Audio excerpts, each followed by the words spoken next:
Saludos a todos, muy buenas y bienvenidos a Madridismo al Día. Vamos a analizar el fichaje de Gavi Deck. Vamos a analizarlo, chicos, en relación a distintos parámetros a nivel de juego y distintas cuestiones para ver qué puede aportar. Evidentemente, y es de perogrullo, a Gavi Deck ya lo hemos conocido mucho tiempo y sabemos qué perfil de jugador es, ¿no? Pero creo que es interesante de alguna manera seguir subrayando el valor de este fichaje. Para mí un valor capital de cara a esta temporada y más allá. Pero lo dicho, vamos a analizarlo en distintas cuestiones y en distintos parámetros. En primera instancia, para no enrollarme mucho, vamos a analizar a Gavi Deck a nivel posicional y rol dentro de lo que es el Real Madrid como equipo. Evidentemente, hablamos de un jugador tremendamente versátil para jugar tanto de alero como de 4. Cierto es que Pablo Laso lo ha usado de 3 de manera mayoritaria y menos de 4, pero las circunstancias del puesto de 4 le harán jugar quizá ahora más allí que antaño. Aún así, sigo pensando que de manera principal va a usar al alero argentino precisamente de eso, de alero, pero creo que es muy, pero que muy interesante la versatilidad para el puesto de 4, tanto a nivel ofensivo como a nivel defensivo. Cierto es que, y a nivel de juego lo tocaremos más en profundidad, él es un jugador que saca más ventajas en su movilidad de 3 que de 4, pero de 4 es un jugador que puede ser también muy productivo, también valorando, obviamente, contra qué jugador está echando el duelo, obvio. El deck que se fue era un jugador que anotaba puntos porque los sistemas pasaban mucho por él, claro que sí. Era un jugador tremendamente productivo a nivel de puntos. De hecho, como comentamos en el vídeo anterior, el Gavi Deck que deja el Real Madrid es un Gavi Deck realmente estelar a nivel Euroliga, a nivel Europa. Un jugador que aportaba muchísimo a nivel de puntos. Un jugador que asumía mucho juego.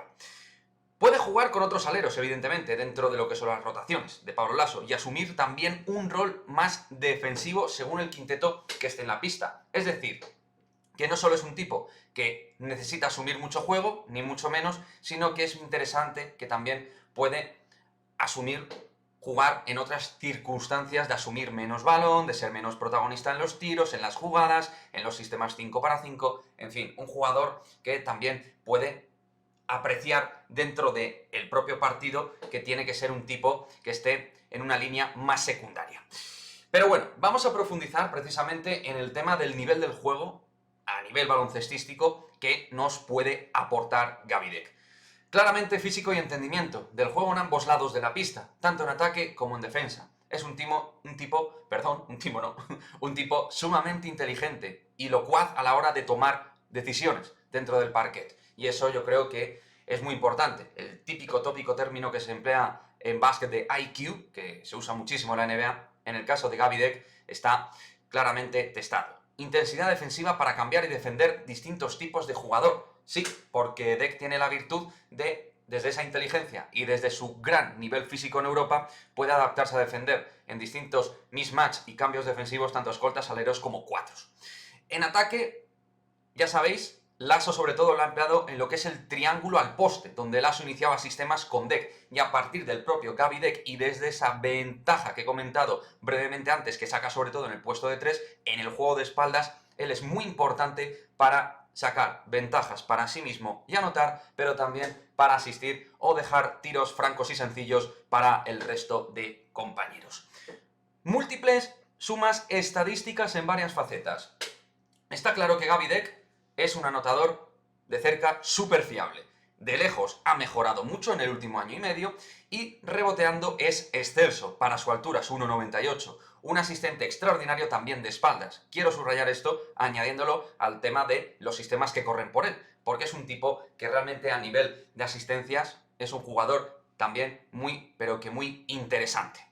Mayor rango competitivo para los títulos clave. Es un jugador que lo da absolutamente todo en la pista y siempre suma, incluso en partidos donde a lo mejor no tiene un índice porcentual de acierto en sus lanzamientos, es un tipo que siempre te aporta en intangibles y con ese gen luchador y ganador made in Argentina, pues hace muchas cosas a nivel de competitividad al grupo. Obviamente, Deck no llega al nivel de lo que tenía en su prime deportivo Luis Scola, Pablo Prigioni o, por ejemplo, sobre todo al que conocimos muy bien, el Chapu Nocioni, pero a otro nivel, sí que yo lo puedo adjuntar quizás a lo que nos proporcionaba el Facu Campaso en cuanto a esa garra, ese coraje y ese corazón dentro de la pista, dentro de los partidos. Y vamos a cerrar con dos puntos que considero también importantes. El último será un punto quizá algo negativo, pero como todo en la vida hay un pero. O sea, es así. Pero es un fichaje claramente que va mucho más allá del cortoplacismo. Con 26 años ya ha mostrado que tiene nivel Real Madrid, nivel de equipo Euroliga top. Es un jugador que rejuvenece el puesto de alero, donde hay varios veteranos, y además te garantiza un rendimiento muy pero que muy alto durante bastante tiempo. Es decir, Dec en principio se proyecta que tiene muchos años de básquet con esos 26 años. Y como digo, solo veo un único pero. El único pero es el pasaporte. Ya sabéis que es extracomunitario a día de hoy, pero es algo que al menos de momento no genera conflictos en la estructura del roster y en el proyecto, pues de cara a la próxima temporada, porque lo desconocemos, es evidente. Así que ese sería para mí el único pero real, palpable y tangible de la llegada de Gaby Deck. Todo lo demás, súper positivo, tanto a nivel de posicionamiento, del rol que asume dentro del equipo, el nivel de juego, lo que nos puede aportar y el fichaje de un jugador que todavía es joven con esos 26 años, pero que tiene experiencia ya en el Real Madrid y que nos puede dar absolutamente de todo en distintos parámetros y facetas del juego. Así que bueno, chicos, quería profundizar un poquito en lo que es el fichaje de Gaby Deck en distintas cuestiones. Me gustaría leer vuestros comentarios, vuestra opinión del fichaje de Gaby Deck, como lo veis. Y nada, nos vemos en el próximo vídeo y ojalá que Deck nos dé muchas alegrías a todos los madridistas.